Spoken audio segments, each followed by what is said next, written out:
Kawere gi mago eko en ni Kisumu kuja chande duol moken ma piny owacho ma Usaid kokadho chenro mare mar For the Child program sani ndikoro ne otimo Ogirimiti mar higni 5 manotimo kod bende bengi nendo mar Post Office Savings Bank kata Post Bank kuom omenda madiroma bilion 3.8.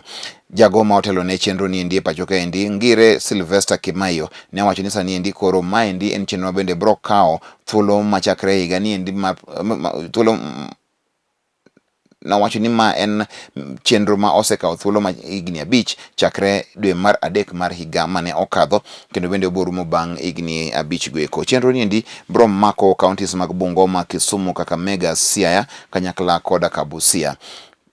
Migosi Kimayo ne olero ni koro sani endi gin gi lek mar chopo kuom bende mago eko nyithindo man gi midhiero malich ahinya kata orphan vulnerable children madirom 152 kod jogo bende mbesa nindi kod nigi ng'ikruok mago eko mag ke mag kute mag ayaki kata bende odak kod kute eko mag ayaki. Ne oloso e boma nendo ma Kisumu sama bende kono wacho ni koro chenro ni endi ibro telie koda kamano mbalariany mar Moi mondo mi gitie e yore go eko mag neno ni koro oganda mantie gwenge go eko oyudo konyruok malach.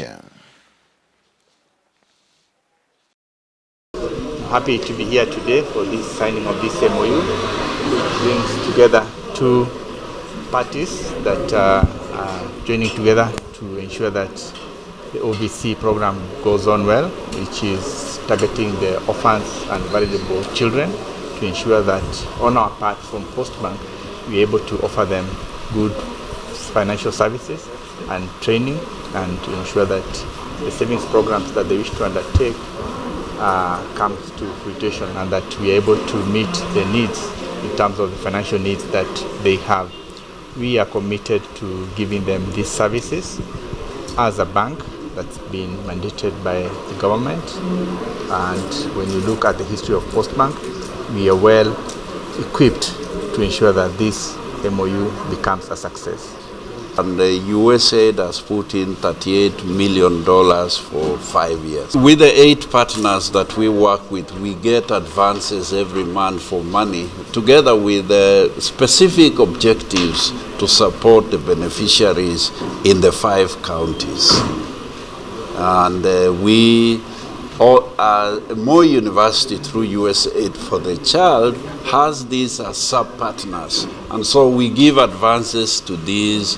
8 partners or local implementing partners to support our beneficiaries who are selected, and